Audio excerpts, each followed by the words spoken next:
And next Sunday, we'll have our congregational meeting in here, so we won't have a session, but might wrap it up on that first Sunday in February. We'll see where we are. Might be our final time. Today, we're going to be talking about arrival and things like indulgences. And so, as before, I'm recording this session. There are people watching on YouTube. All of the sessions, but the first one, are on Advent's YouTube channel, along with all our worship services. If you ever want to go back to see something, then there's a beautiful archive there, thanks to our wonderful tech people. So what's said in this large group will be in the recording. What's said in your small groups will not. And so here we are on El Camino de Santiago across the north of Spain. And the last 100 kilometers, or almost 70 miles from Sarria to Santiago de Compostela feel different because it's much busier. There's a lot more people. For people who want to walk a week or a little less, that's the segment they do. So that's most often. Now, Spaniards, as I mentioned, I met Spaniards along the way who said, I always just take a week or two every year and, walk a segment and then pick up the next place next year, which is, a kind of a lovely practice. And when it's close to home, you can do that. Other people in other parts of Europe do as well. But often people who travel farther away might want to arrive in Santiago no matter where they're starting from. So that this last part is a lot more full of people all along the way. And all along the way we saw images of pilgrims, but these were some in those last little ways, different pilgrims. The first one I had to photograph because there aren't many women pilgrims depicted, although throughout the history of El Camino de Santiago, both women and men have walked along the way, but the classic pilgrim images tend to be men. So that shows a woman and a man pilgrim pointing the way to each other. And you see the other pilgrims' images too. Along the way, I'm going to show a few more images this time. Here's a wayside cross. And all of these are just an invitation to stop, pause, pray, and then continue on the way.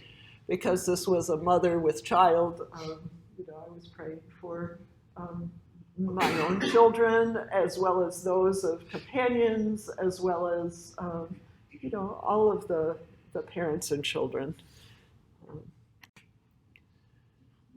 This is the way of Galicia, as I said, after hot central Spain. This was rainy and cold.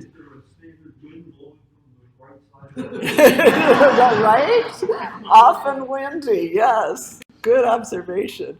On this day, there was this downpour. I mean, we walked through the rain, but it was raining so hard that we saw this open barn door and ducked in. And then we caught a glimpse of the farmer in the farmhouse who was there with his big old farm dog who was keeping a close eye on us. And we said, is it okay if we stand here until the rain lightens up? And he said, okay, and he calmed down the dog. But then we looked up in the storage, and there were several jamon hanging there. So it was thousands of dollars worth of, stores being held right there in the barn that, they clearly needed to be aware of who might be coming in and out of the place. But I was helped by so many people, including that farmer who we never met close and personal, but, waved to and thanked as the rain lightened up and we went back out again. Pastor, what was hanging? Jamon, like a full leg of a pig that's cured in the Spanish way and thinly sliced, and it's one of their delicacies. So we went to the city of Melide, and who should I run into again? I love the surprises of life, and as we're leaving that morning, there's Diana and her two friends, and so we had another, and the city of Melide is close enough to the coast, is famous for its pulpo, or octopus. And so we did stop to, I do like seafood a lot, and so we had some at this restaurant, and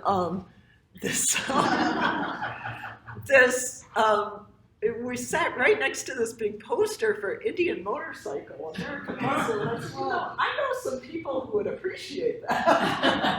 I have some people in my life who are part of the biking community, and so he said, oh, well, let me pose. He did. So you get an idea of its beautiful countryside. I snapped photos when the rain lightened up. Throughout Spanish towns, there's often cemeteries on the edges of those, different types of cemeteries. And so this was a larger one on the edge of town. And this is one with burial above ground. Both are customary, but we saw probably a little more above ground than below. But we saw both. Glass windows on the rooms, or glass. Yeah. They usually have like pictures, I think, of the glasses. I think from what looking at it. Yeah, I think I took this through a gate. We didn't get any closer than this to see what it was. Around this time, there was this gentleman goes out for his walk every day. He's in his late 80s, I think, and his ministry is to meet pilgrims and say hello and give them a hug. And sometimes it's that kind of encouragement of discipleship, and sometimes it's that commitment to the stranger and to supporting humanity wherever you find them. So, my friend thought to snap a photo after he said to both of us, "May I give you a hug?" And, well, yes. And we also, I just wanted to capture this because we've talked about bathroom signage around here. And this was a particularly, creative set of signage that let people know that this was an accessible bathroom for all genders and gender identities, and so. And Christians, yeah. Yeah. Just an idea of how wet and muddy it was. Those the new shoes you showed us? Those are the new shoes. And they stayed outside the room when we arrived at the room. Leave them outside the door because they were just full of mud. So we finally arrived, a little tired, I have to say, to this sign at the edge of the city of Santiago de Compostela. Yes. Here we were, and it was wonderful. You could see us celebrating. And then it was miles from there. Isn't life sometimes like that? Arrived and then, not quite yet. Not there yet, but we kept walking, and then finally glimpsed the spire of the cathedral, which is where the pilgrims are heading. We're heading to the cathedral in Santiago de Compostela. And finally got to, this is the back of the cathedral. That's where the road goes into. And then you go down that tunnel on the right, and it takes you around to the front. of the cathedral. And I mean, it's something. You can see the scale is just one of those enormous things. So, and it's a whole plaza, a whole square in front of it. When was it built? I'm forgetting. A long time. We could look it up, yeah. It was like many cathedrals, it was built and rebuilt. Okay. Maybe 13th century in its current form. The bones of St. James were discovered by a shepherd boy named Pelayo in the 800s. And then they were taken to Santiago, to the city. And his tomb was made there, and the cathedral was then built. Santiago is St. James in Spanish. According to Wikipedia, the ground was broken for this cathedral in 1075, and it was completed in 200 years later in 1211. So 15th century, I was. Yeah. Oh, I guess I remember. Yeah. And they make you climb stairs at the very end. I know, right? So we went and we looked at the cathedral and looked at the mass schedule, because they of course have regular pilgrim masses there. And it was later in the day, so we decided to go to a pilgrim mass the next morning. We arrived on a Friday, late in the day. But then we went to the office, which was just down a block and a half, the pilgrim office. Now, I'm sorry, I forgot to bring what I meant to bring again, which was my credential, that's stamped all along the way, and then what I got at the pilgrim office. So at the pilgrim office, it's like the DMV. You take a number, and there's a light that says what number is being served. You get in line, yeah, certainly. and there are people, behind the counters, and they are there to ask you, to look at your credential. You're asked to get a stamp a day, or in the last 100 kilometers, 2 stamps every day. And so when you go to the counter, they ask you, did you walk the pilgrimage for athletic reasons or spiritual reasons? So spiritual reasons. And then they inspect your credential. And then they offer you an indulgence if it's, if it shows that you've, You're worthy. if you've actually done the thing that you said I you've thought done. they did away with that. I mean, I know I've been coming to the Lutheran Church for a long time, but didn't the Catholic Church do away with indulgences? No. I can't believe it. There's still a thing, but What size of indulgence is it? I mean, how? so it's a pretty piece of paper that's like, paper size, but it looks like a very nice certificate. Mine is rolled up in a tube.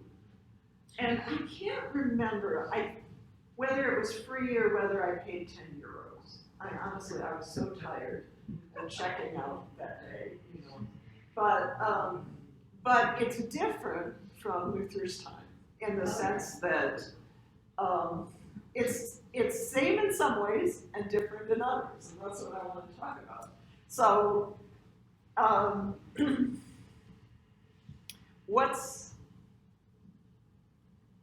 the idea of an indulgence came about shortly before Luther's time, when one of the popes said, if you do certain things or purchase an indulgence, then that takes years off your time in purgatory. Or you could do that for a loved one. Now, what's purgatory? It's A holding place. a holding place. And so, first of all, heaven and hell, and the idea of where someone goes after we die, there's a lot of Christian mythology that's built up around this, right? But for the most part, it's beyond our pay grade, including mine. And I certainly don't say heaven, hell, purgatory, in relation to individuals. There's a great mystery, right? Now, Luther was a Catholic guy, and his whole 95 Theses were spurred in part over, he thought something was a little off with how indulgences were being used in his town of Wittenberg. And he witnessed this going on because the Dominicans were out there selling them in the streets. And they were telling people that, we want to buy this thing to set Aunt Gretchen free from, time in purgatory. Wouldn't that be a nice thing to do for her? So buy this indulgence. It was a capital campaign for St. Peter's Basilica in Rome. That was financed by this, in part, big part, by the sale of indulgences around Europe, including, backwaters of Germany, what we now call Germany, that were much smaller states at that time. And this, local priest, Martin Luther, who's also a biblical scholar, said, something's a little off here. I think we need to talk about this. Because the scriptures say, Christ wins us our salvation. And so if ordinary folk are being told, well, but you need to do this, then that strips the gospel of its power, and it doesn't take up, the full sense of who is Christ for, and what was his death about. So that was a controversy, and ultimately was one of the things that wound up splitting the church, because the Pope in Luther's time didn't like that this upstart priest was challenging that business, and it was a business. So there we go. But, now today, purgatory is not a word in the Bible. So it's not something I grew up learning about. And I've talked with several Catholic friends about it. So what's the deal with purgatory? And one of them explained to me, well, okay, think of a terrible person. Whoever in your mind is like a terrible person. And he would say, you don't want him going to heaven and just hassling people. That won't be heaven anymore for them. He's got to get some edges knocked off for a while. So that's what purgatory is for. It's like it's a place for your soul to be take care of some business that maybe you didn't take care of. So, okay, I don't subscribe to that view personally, but I have a certain respect for the idea that, we are saved by grace, full stop, period. And we are called to walk in a new way of life. It doesn't it's not just sort of a get out of jail free kind of woo-hoo. It's an invitation to walk daily with Christ, and sometimes we Lutherans have been a little short on the sanctification side, on the, okay, so now having having been saved by the blood of Christ, what is your way of life? What is your law? So, anyway, in today's parlance, someone who walks all of El Camino de Santiago gets an indulgence to say, complete clean start. So I did get one because for me it was a certificate of completing a spiritual pilgrimage. I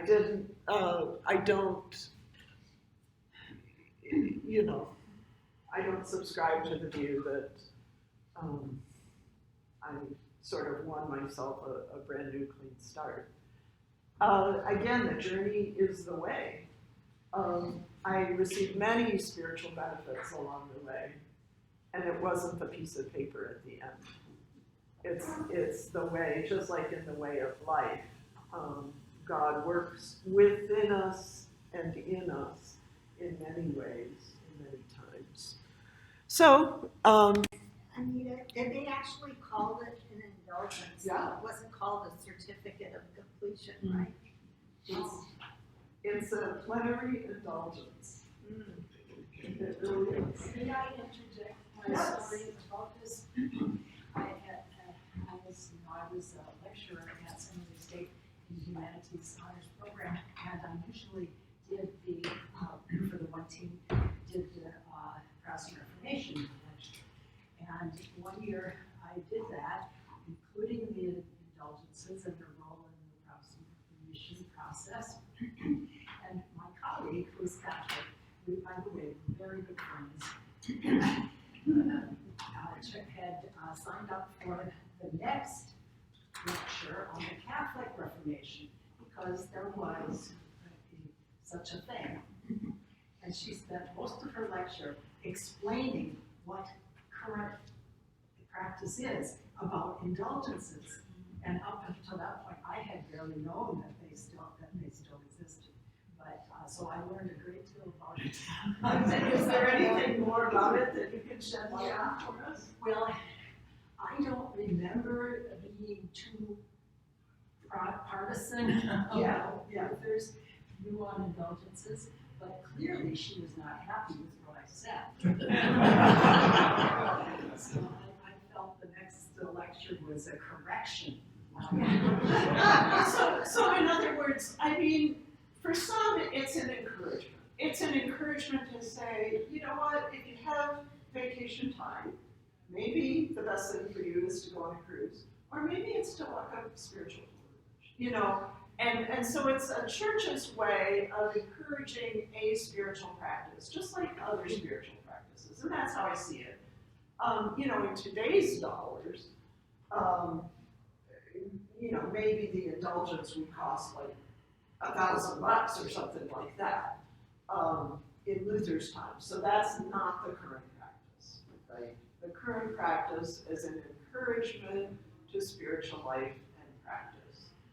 Just like you maybe know holy days of obligation if you have Catholic friends, right? So again, it's sort of that teaching that if you're a Catholic Christian, then these are days, you know, you should go to Mass every Sunday, but this is a day you really need to go. Sunday or not, sometimes, for special feasts. And so it's just sort of an encouragement and an expectation. I'm remembering more of what my friend said about it, and that it is a practice of charity, and it's almsgiving. That's what she really focused on that in her explanation. Yeah, thank you. Daniel. Do you remember if it says, this entitles the bearer of a free pass to go to heaven? It doesn't actually say that. Let me do a little homework on my indulgence, and I'll try to bring it next time. Okay. Yeah. My name is written in Latin, I guess because, you know, St. Peter doesn't read English.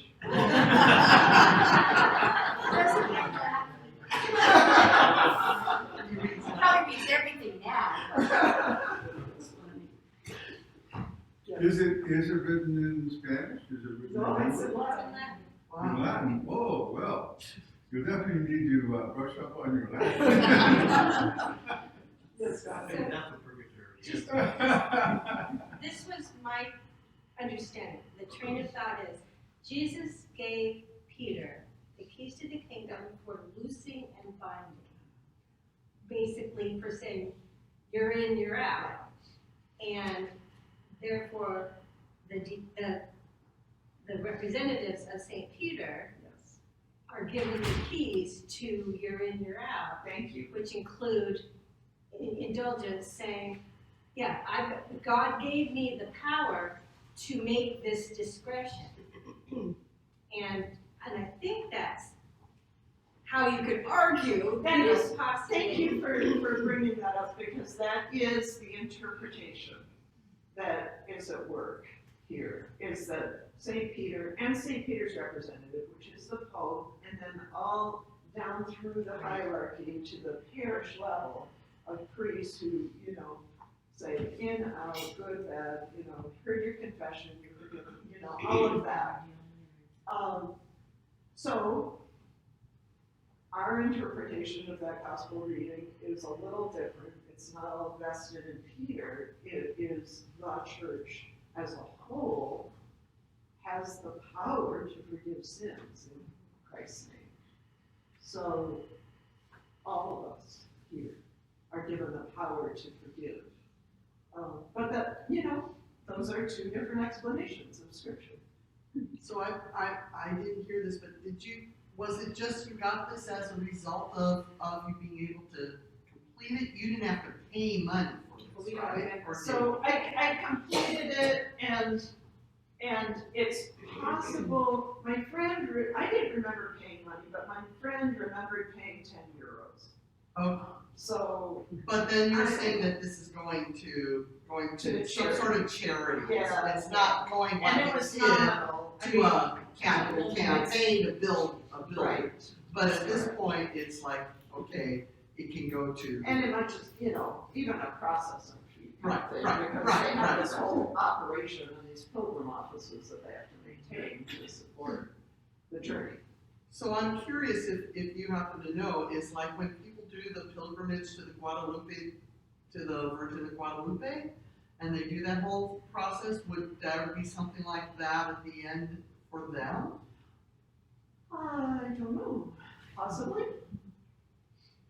Just, Probably. There's all these fake traditions that have some sort of pilgrimage concept. That's you know, right. Pilgrimage to Mecca and all this sort of thing. That's That right. it's just a way of showing reverence to Yes, your belief system. So yes, I just was curious. yes. Thank you. Do you know, did they provide the certificate to everybody at that place who wanted it? Or did you have to show that you walked the entire way? So you had to, if you wanted the indulgence, then you had to have shown that you walked at least Or from with the Saria stamps? Okay, with the stamps, at least the last 100 kilometers. okay. For me, it was the 800 kilometers, but yeah. What did the athletic one say?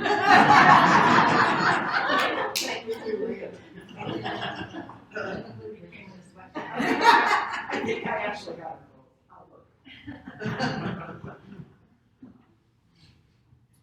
Well, I was raised with purgatory, but the indulgences were always prayer.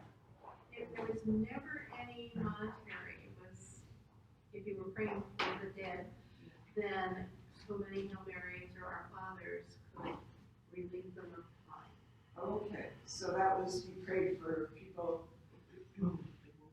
after their death. Yes. That God have mercy on their soul. You sometimes hear that kind of phrase, yes. Whereas the tradition I grew up in that says, well, it's done. Your life is done. Now it's all in God's hands. And Catholic and other traditions say, no, we still intercede for those who died. I think that's where the term refiner's fire comes into it. My question goes back to the indulgence. Molly says Catholic Church does not having indulgences didn't work. Well, You think, I misunderstood, because I thought we'd done away with those. No, well, this is one indulgence, the only indulgence. And was it ratified by the Vatican, or did it come out of the church and from the other? Oh, it's very much supported by the Vatican. Yeah.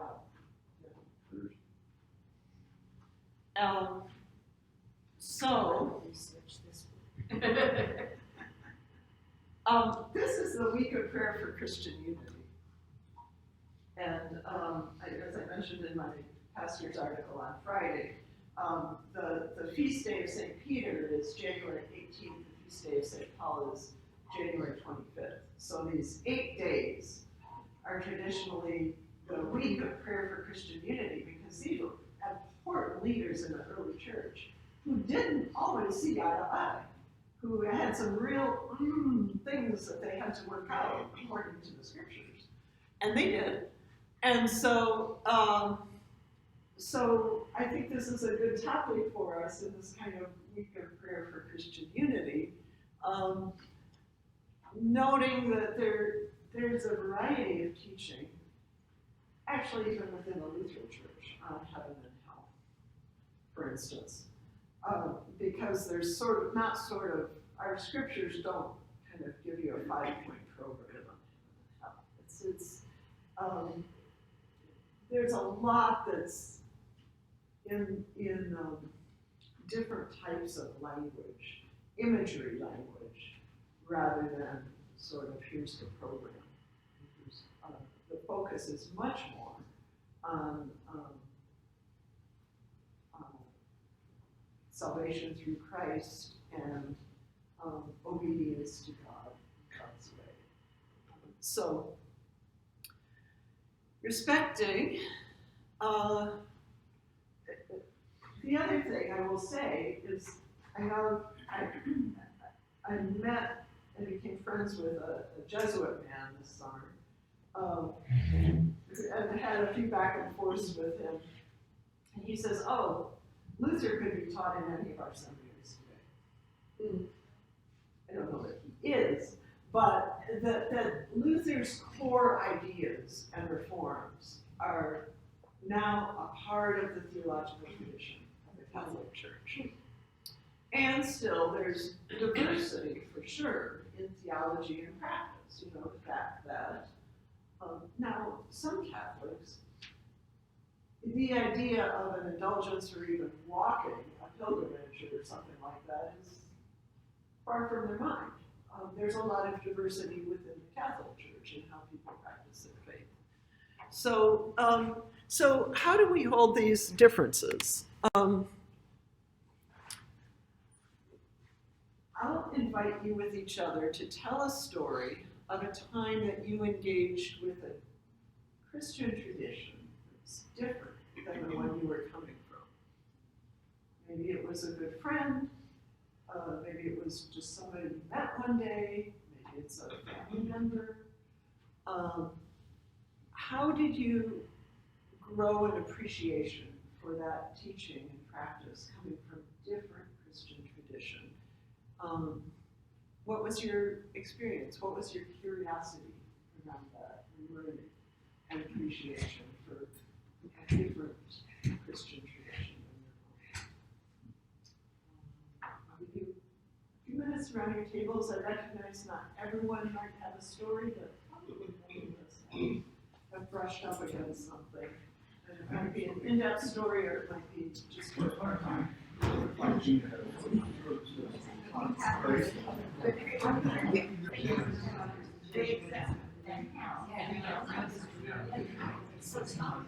I'll call us back together, and if there's stories that need to be shared, then please follow up with each other. But were there any themes that kind of arose in the description of what your interface with other Christian traditions? Themes that kind of came out.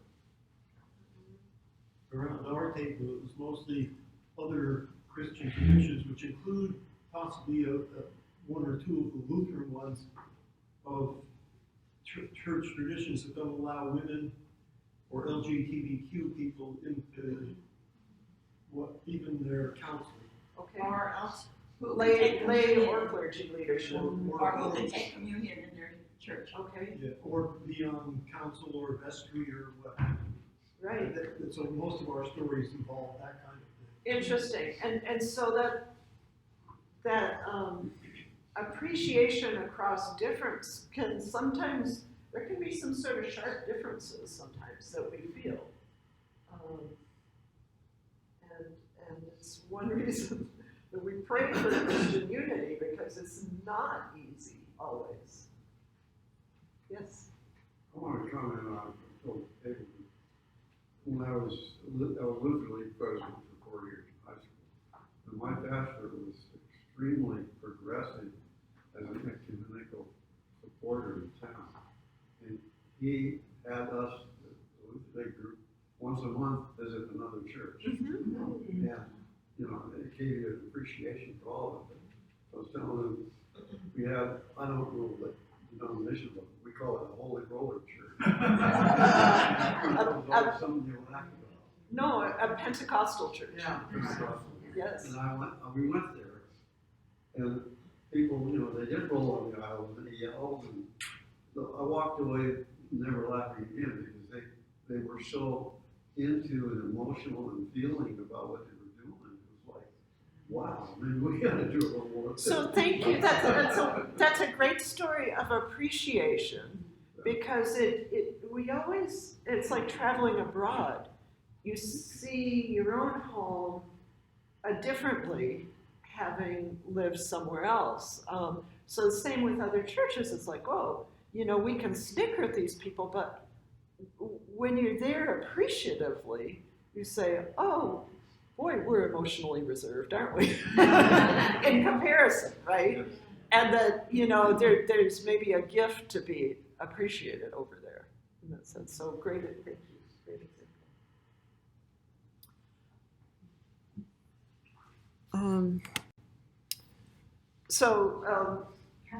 Our room wasn't ready, so we had to get we were cold, so we got the chocolate. This That's very, chocolate? very thick chocolate. And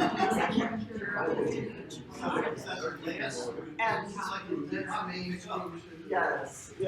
Are those churros? Okay. I'm thinking hot dogs. I don't know. Yeah, no, those are pastries, fried pastries that you can dip in the chocolate. Oh my goodness. Okay, I have a question. Yeah. I always thought those kids, they were Mexican, they come out of Spain. Girls. Spain. Yeah. I'm not sure where they came from originally, but anyway, that was our treat. So we did attend Pilgrim's Mass the next day. There was actually sun overhead, and then toured the cathedral. This is the main nave or central part. The tomb of St. James is behind the high altar. So you see the sign of the tomb, and then you walk down some stairs, and you look in through these iron gates and see the tomb over there. And then I did a close-up of the tomb of St. James that is under the altar.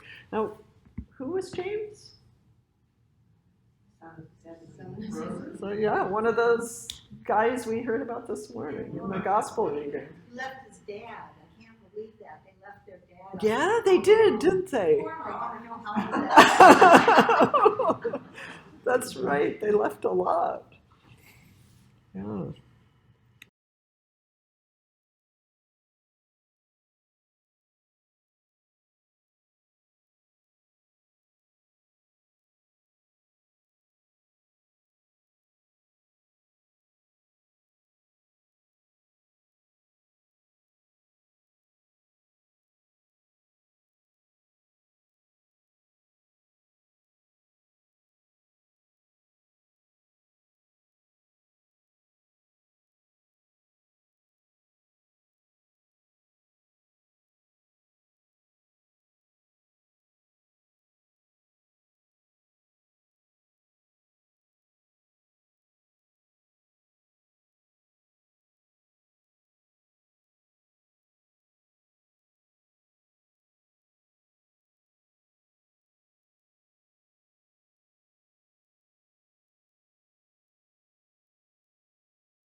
I don't know. Tradition. I regretted taking the rooftop tour because I really don't like heights, and we were walking along the roof, Oh, but my goodness. it was amazing views and a few photos, so Was the roof flat or sloped? mostly sloped. Same thing. Mostly sloped, yeah. Railings along the side like you. Not really, not very much.